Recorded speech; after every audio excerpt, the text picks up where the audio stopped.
We've reached the halfway point of the college football season, and it is officially a winning streak for UCLA. And now the Bruins are back home this weekend, taking on Maryland. It is homecoming, and here to help get us ready is the interim head coach, Tim Skipper. Welcome back to the Bruin Insider Show. Alongside Wayne Cook, I'm Nick Koop. And, Coach, you guys able to validate that Penn State win in a big way in East Lansing. On the road, the way you guys got it done in convincing fashion, what stood out to you? First thing that stood out is we started slow. So it was like, hey, all right, everybody settle down, because everybody was ready to go. It wasn't an energy thing. It was just a overexcited thing. So we just needed to settle down. And once we settled down, we were able to settle into the game and do what we wanted to do. We established the time of possession and field position by being able to run the ball. That was emphasis for us. The second game where we got over 200 yards rushing on the ground, letting the big boys get hats on hats and just kind of just get a little vanilla, and then once we settled in, then try to do some other things, just try to just settle it down that way. And then on defense, we really settled in. I mean, the first drive they ran through us like butter. I mean, it was like a knife through butter. It was crazy. But it was all correctable stuff, and it was all just being too hyped up and too much, just everything was too much. So once we settled down, though, and we really knew and understood how they were trying to attack us, we played really well. The same exact halftime score as the Penn State game, which is kind of crazy. And the stats were very similar also. So it was just good to see the guys continue to play with energy, respond to not being a one-hit wonder type thing, and keep on building. Coach, it's amazing how things can complement each other. And to think that this team, after watching the first 4 games, would be running the football the way they are and playing solid defense. To me, I feel like those two things are like recipes for winning football, and I've felt that the last couple weeks. But I do want to focus on the defensive side, because Coach Coyle is probably not getting mentioned enough. Mm-hmm. I loved it when I told you I teach 8th grade, and I was in an athletic stance in front of my classroom today because I was trying to teach them fundamentals of doing their work and how important it is.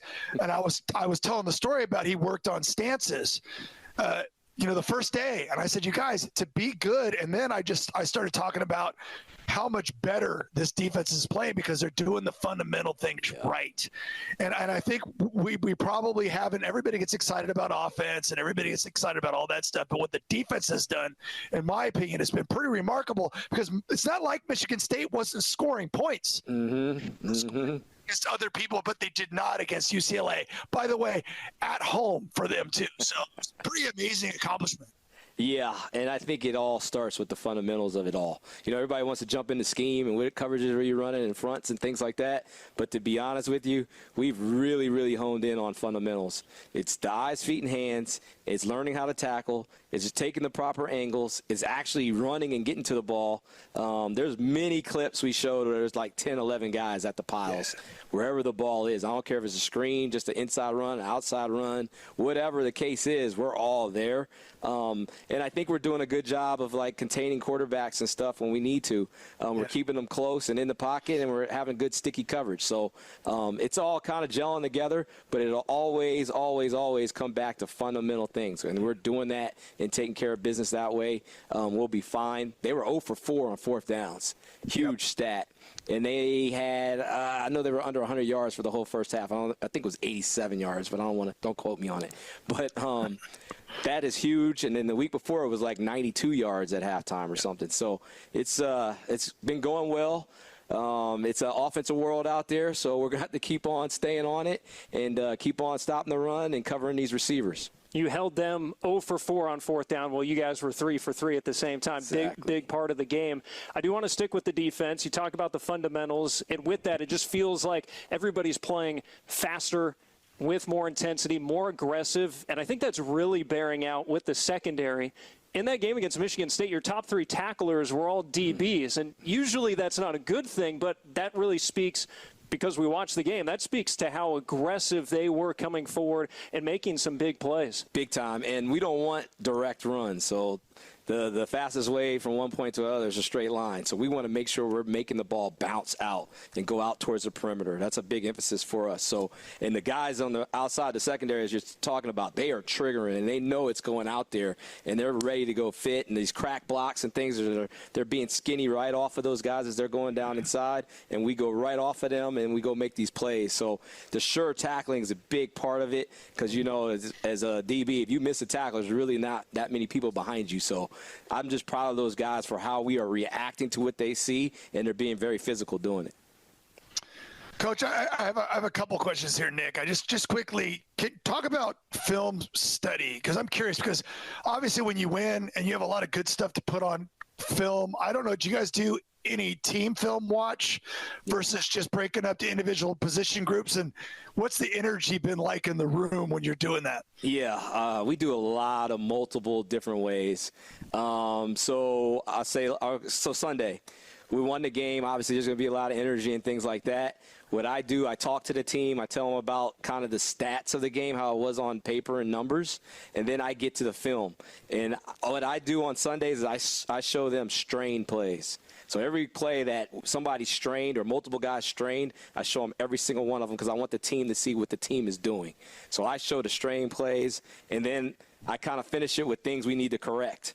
So like the penalty battle, we weren't really good in the penalty stuff, and then we didn't start as fast as we wanted to. So that's the things I kind of talked about. Then we break up into offense, defense. That's a chance for the offense and defense to get together, and those guys kind of talk about the game from their own elements of it, and that's where the execution of the scheme and thing comes up. I don't really get into the scheme stuff. I'll leave that for the coaches, and then the coaches handle that. And then once that is done, now we break up into positions. So now you get detailed into your position. So it's a whole process that we do. That's our Sunday. And then throughout the week, it's kind of the same thing. I'm more focused on the message and what we need to do to win, and the coaches handle all the scheme stuff, whether they're as groups or they go to individual positions. So my follow-up to that, and first of all, Coach, I appreciate the detail you add to these questions, because that was a great answer, and it's, you know, similar to what we, but I'm not in there with you guys, so like I love that though. It's fantastic. It's what you mentioned, strain plays. And I tell anybody that asks me who I'm so happy for these players because they worked so hard to get to this point. But I'm also happy for you and the coaches, because these are difficult situations that you guys have dealt with. And you talk about strain. You know, there's a lot of coaches, there's uncertainty right now. And yet everybody's putting in so much effort, and we've been one of the biggest turns around and a huge story these last couple of weeks from yourself to both your coordinators, but to all the position coaches as well. Maybe if I could give a little bit of time to how impressed you've been with your staff and how they've been able to handle this situation to have such a turnaround. Oh, yeah, man. It's unbelievable. And I'll say a couple things. First thing is, you know, you kind of just look at us as coaches, but then there's families involved in this thing too, that it affects more than it affects us. So it all goes together. But I will say this about the coaches. Like every time we're in a staff meeting, there's a lot of competitive dudes in there. And a lot of guys that played high-level ball too. So there's nobody in there trying to lose or enjoys losing or anything like that. So we are grinding and working hard to get the product on the field the way we want it. And like I told the media and I told those guys, let the outcomes take care of themselves. Let's get our style of play right. Let's figure out how we want to be known, how we want to be seen, and then let the rest take care of itself. And that's what our focus is on right now. Yep. Style of play, we saw that over the weekend, really these last 2 weeks, but especially going into East Lansing, a traditional Big Ten house, and the way you guys ran the football and were physical inside really stood out. And to hone in on that running game, less Nico this week, a lot more of the running backs. But how valuable is it to be able to give Nico almost a week off when it comes to all the running like that? He didn't have to take as many hits this week. It's a long season. To be able to have that here in the middle of the season where you're not demanding as much out of him physically. Yeah, and it's kind of, to be honest with you, we're just taking what the defense gives us. So they did a lot of like loading the box up and having spies and things like that. They'd have two people on the back, and whoever didn't have the back, the other linebacker was playing Nico. So he did a great job of seeing that, recognizing it, and he threw to 9 different receivers throughout the game. So that's how every week's going to go. Like, we have to figure out how they're trying to attack us and stop us, and then we adjust off of that. So he did a great job of just saying, all right, they're going to try to stop me from running, so I have to let all these receivers and backs and tight ends go to work and try to win some one-on-one matchups, and it worked out well for us.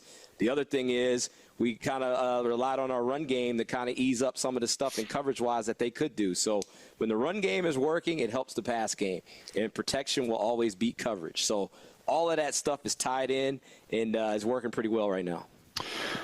Nick, you stole my thunder a little bit there, but I'm going to say on the same topic, and I'll bring this up, Coach. Little history here. I had a chance to play when I was in school against Desert Swarm, the great Arizona teams with Teddy Bruschi and company. Flex. And my goal in that game was to not let Tony Bowie, the free safety, get a pick. Like, you just make sure you move him with you eyes as much as possible and don't take sacks. There was like two big things in that game. We scored 30-something points and won the game, and it was one of my favorite games. My stats were like 50%, but I had no turnovers. I did throw a touchdown, but it wasn't like a game that would jump out. It's one of my favorite games in my career because they were so good. And I think about stuff like that when I looked at Nico in this game. He was so noticeable in the Penn State game. Just everything was so, like, Nico was amazing. In this game, he just did what he had to do to win the game. And it didn't seem like he was chasing anything, didn't seem like he was rushing anything. And even he started off a little wobbly with throwing the ball and missed a few opportunities. We had some crossing routes that could have been big plays. Mm-hmm. And yet he still ended up 16 for 24. He still ended up leading this team to a big win. He still led his team to get Luke Duncan in at the end of the game, which any starting quarterback, you want that guy that you love behind you to get some reps. I thought all that stuff, it talks to me about his maturity. Oh, big time, big time. And I think the number one stat you want as a quarterback is winner. Won the game. That's what matters. That's how you get judged. So he did what he had to do in order for us to win. And like you said, Luke out in there and everybody on the sideline was going crazy and excited for him and things like that. But it's all about making smart decisions and doing what you're taught to do and not doing too much. And that's what he did. He just took what the defense was giving us, and he did what he had to do. And he's going to have to do that every single week because I think we're going to get defenses that are not necessarily on the film. People are going to adjust to him because he's such a good athlete and things. So they're going to have to play it a little different than how they play other people. So we're always going to be adjusting as we go. You brought up the 9 different receivers he threw to. Nobody had more than 3 catches. And then in the running game, you had 7 different ball carriers, including Cole Martin on the fake punt. So it was really just a total offensive effort. Everybody got involved. How much do you like that as a coach when I know it's take what the defense gives you, but when everybody can get involved and do it well, that's got to be really gratifying for you. Yeah, love it. I mean, I love it. When I first took this thing over, it was we're going to go to training camp so we can identify the guys that can help us. And we're trying to use as many people as we possibly can. And we're going to keep continuing to do that. Every single practice somebody shows up, we're going to be like, all right, let's see what you can do with going against somebody else now. So we're going to use as many people as we can. We're just going to try to keep the energy and passion going. And whoever's making the plays is making the plays. They're just Bruins to us. Nick, I don't want to waste my question on an injury update, but so I get another one after this. So Anthony Woods, coach, like he looked so electric in the beginning. He was limping a little bit. I wasn't really sure. And you don't have to answer this if you don't want to, but I'm just curious how he's doing. So I only saw him yesterday, and it was in meetings and stuff, but he looked fine. He was walking fine. But obviously we'll have meetings later today with the athletic training staff, and then we'll see how practice goes. But I anticipate him being fine, but you just never know until you get out there and start running and stuff. Perfect. Thank you. As far as the secondary, there was a point in the game where the broadcasters, we were all just like looking at Jordan and looking at Pleasant and looking at, you mentioned Cole earlier, looking at Key, and we're just going, man, there's nobody open. Mm-hmm. Like they're trying to throw the ball, but maybe their checkdowns might have been open and the quarterback wasn't looking for them. But the guys downfield were absolutely gloved up. The play that Jordan made in the end zone on that one deep ball was like perfect. Like show that to everybody. Say this is what you're supposed to do. They just made so many really good plays. Yeah, I mean those guys are working, man. They are really working, and it's always good when we're also getting pressure and stuff and hurries on the quarterbacks and things like that. But I mean, they're getting coached up really well. Of the fundamentals of that side also with Coach Meat and Coach Lynn. Those guys are doing a great job, and Coach Coyle has secondary background too. And just the amount of stuff we've thrown at them, whether it's fundamentally or scheme-wise, and for them to comprehend it and execute it, is phenomenal, and it's awesome to see. I mean, I don't even have the words for how much they had to learn in a short amount of time. It's nice when you're able to make corrections after a win, I imagine. And you brought up the penalties earlier. It seemed like it was exclusively false starts and holdings. And even those holdings, it seemed like maybe the runs were designed to go in and then the running back trying to bounce it outside, and then that's where the holding occurred. What have you guys discussed about correcting that? Because that's kind of a tough play for those guys on the outside. They're not necessarily expecting that back to come around them. Yeah, it's all connected. You know, the back's supposed to, ball carriers, I should say, are supposed to go where they're supposed to go. And then when you feel a defender not going where you think he should be going, you have to let up. I mean, have to let go. It's just how you have to do it. It's just whatever. But we'll keep working on that. The big thing for us is try to simulate that in practice, which isn't easy. You kind of hope it kind of happens when we go offense versus defense. But practice kind of like, you never get that reaction that you really want from the defensive guys. So we'll keep working it. We had a defensive holding too. We just can't be so grabby, man. We just have to let guys go, be a little bit more slick with it, keep our hands inside by the numbers in the chest area, those type of things instead of getting outside on the shoulders. So we'll keep working it and keep harping on it. Especially out in the perimeter where the whole world can see it, right, Yes. Coach? Like, yes, you're not after your running back already has 10 yards. Like, just let him go. Just let him go. Open your hands. Looking forward, Maryland is an interesting team, and I'm just curious your reaction on this. They've only played on the road one time. It's Wisconsin. crazy. That's crazy, right, in modern-day football? Yeah, but it's happening, and I don't know why. I believe Penn State, I think we might have been the first road game. That was their first road game. Yeah. Nebraska just played their first It's weird, road Coach, game. Yeah. because we talk so much about schedules when we talk about where teams are ranked, and I'm like, that's just dumb. Shouldn't we be talking about who the better teams are? Like, we play 3 crappy teams, and we don't play at home ever. There's teams out there that have only 4 road games. I don't understand it, but I digress. That's way off track. But when you look at Maryland, they're a well-coached football team. I wouldn't argue that they've played the toughest schedule in the world, but they have played a couple of really good opponents, even though they lost close games to who they have, Washington and Nebraska. So this is a solid team. They've got a good young quarterback that can give you some problems. If you could start talking a little bit about what you've seen with Maryland. Yeah, first off, Coach Loxley does a great job, man. He does a really good job. He'll have his guys motivated and ready to go. I know they'll come out here juiced up. As far as them, there's a lot of things that stick out. Athletes. They have serious athletes on the team. I don't care if it's offense, defense, special teams. They have some real athletes playing. They use a lot of guys. They're using young guys. They have a lot of young freshman, sophomore type guys out there playing hard and doing a really good job. So we're going to have to match their athleticism. That's a major thing that stuck out to me. Offensively, starts with the quarterback. They have a good one. He's a freshman, and he's playing really well. You wouldn't know that he's a freshman watching the tape. He handles a lot of situations. Some people try to heat him up. He makes them pay. People sitting in the zones, he makes them pay. Man-to-man, he recognizes, takes shots. Like, he does a really good job, and after saying all that, he also can run. So he's a good player. He's going to challenge us in a lot of ways. They're doing a lot of stuff formationally. They're trying to mess with you. Like, they'll take their offensive tackles and flex them out as wideouts, and then they'll shift them back, or they'll keep them out there. It's like, we have a lot of stuff we have to get ready for. They're going to do the modern offense stuff, but they also go under center and give us the 2-back stuff, kind of what we had to deal with last week. So we're going to get a lot of different things from those guys. Their pass game is real quick. They're getting the ball out, so there's not a lot of sacks, that type of thing. So they're going to still run the ball. We're going to have to stop the run.